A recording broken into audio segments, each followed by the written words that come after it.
Nossos dois convidados estão aqui, o professor Ivan Fernandes e o Ricardo Couto. Ivan, voltando um pouco sobre essas disparidades no país. Nós aqui, eu pelo menos não sabia, que tem 170 policiais legislativos no Senado. 170. O salário dele é de 20, tem lá cara ganhando 27 mil reais. O que ele paga de imposto de renda é mais do que ganha um militar, policial militar, em São Paulo.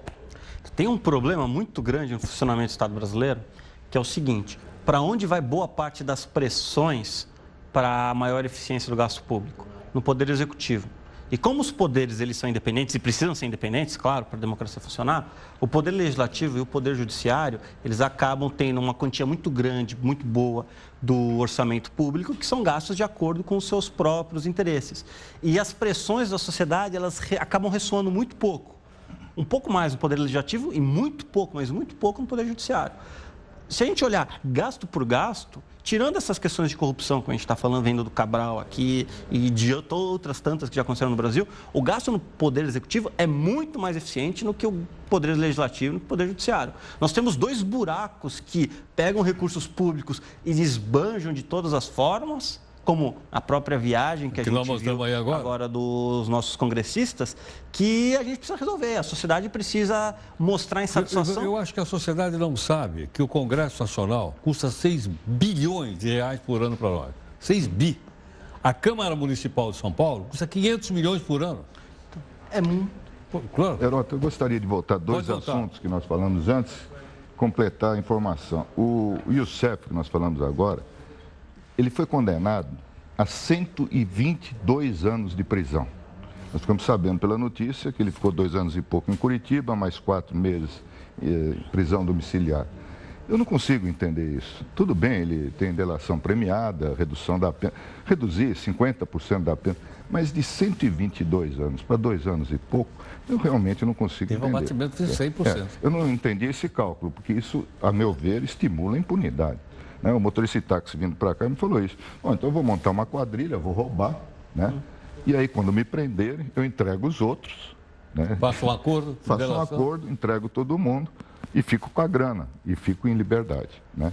A outra questão que nós levantamos aqui da Câmara, né, é gravíssima e está ligado com o que aconteceu no Rio com o Sérgio Cabral e todos os casos de corrupção aí. Eles estão querendo fazer um acordão da anistia. Ontem o Aldo Fornazieri falou sobre isso aqui. Né? Eu não acredito numa convulsão social, se isso realmente for aprovado, mas nós já estamos hoje num estado de anomia social. Sabe, sem liderança, sem comando, as coisas estão largadas. Hoje eu escrevi sobre isso, que é um clima de fim de feira. Né? Era para ter votado ontem, é o pacote contra a corrupção. Na verdade, estão preparando um pacote da impunidade. Por isso que eu digo que todos esses assuntos estão ligados. Aquele jabuti ali, né? Exatamente. Eu expliquei para o pessoal que era o jabuti aqui. É uma coisa suprapartidária, unigoverno e oposição. Precisamos tomar muito cuidado com isso. Porque aí todos esses que foram presos agora, delatados, denunciados e tal, podem ser soltos. Inclusive o Eduardo Cunha, o Sérgio Cabral, o Garotinho, todos. Sem dúvida. Né? Porque todos vão alegar que é dinheiro para a campanha. Vai ser mais difícil para o Cabral. Que o Cabral tem provas materiais, muitas contra ele, né, que apareceram hoje. Além do iate, helicóptero, joias, vestidos e tal, uma vida de luxo. Né? Então, contra ele existem provas materiais, não são só delações. Eu acho que são duas coisas que eu gostaria de fazer um comentário. Sobre a liberdade do Robert Youssef. Por outro lado, a gente não pode pensar no tamanho da prisão, mas no tamanho de vida disponível que ele tem. Se ele fosse ficar 60 anos preso na cadeia, 30 anos, 10 anos, ele ia falar: não vou entregar nada. Ele precisava ter algo que fosse crível para ele. E qual que foi a grande sorte do Robert Youssef? Ele foi o primeiro.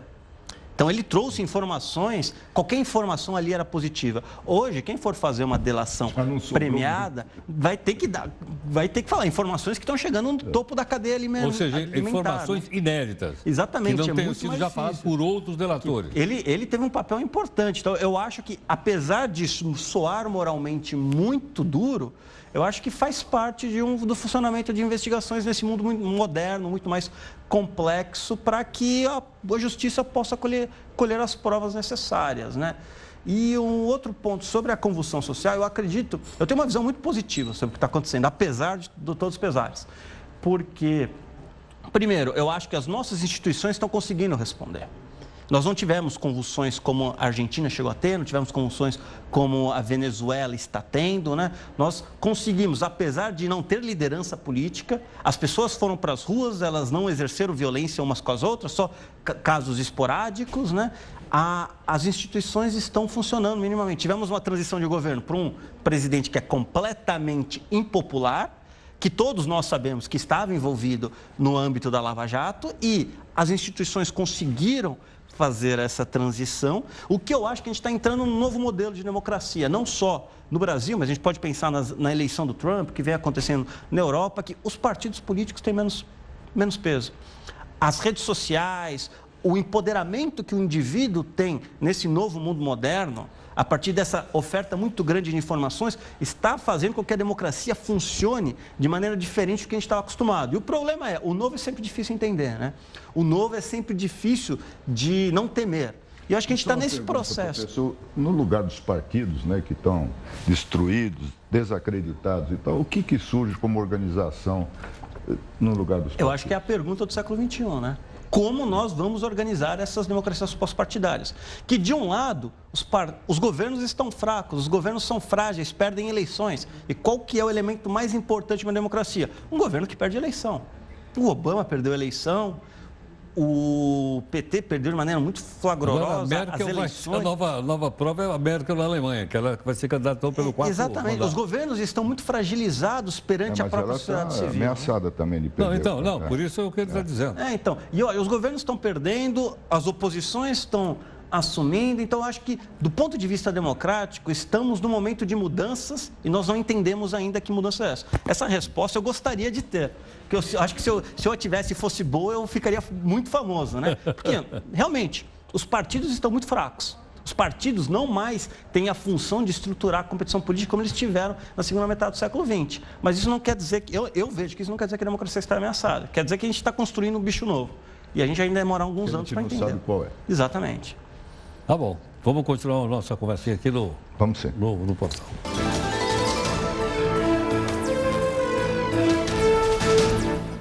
O Ricardo Couto, professor Ivan Fernandes aqui conosco, né, para a gente fazer um fechamento, então, da nossa conversa de hoje. Couto.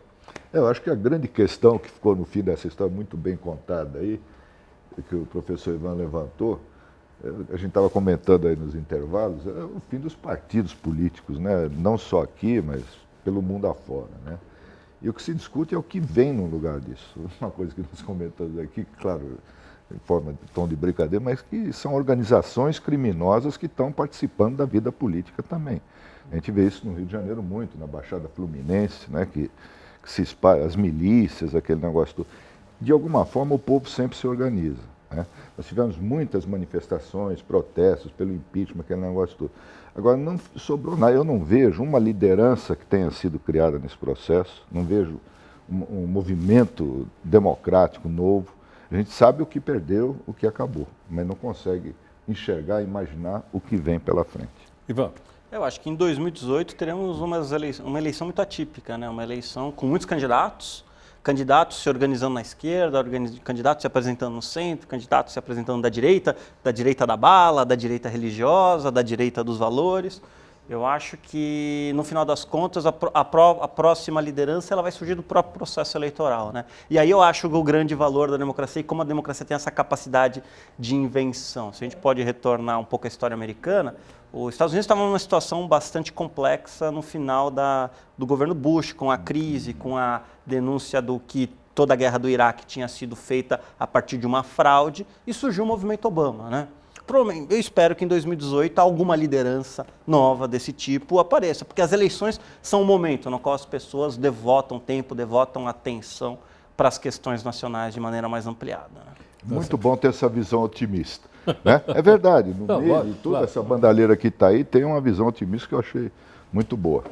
Couto, obrigado. Valeu. Boa noite. Obrigado. Ivan, muito obrigado. Viu? Eu que agradeço. Obrigado mais uma vez.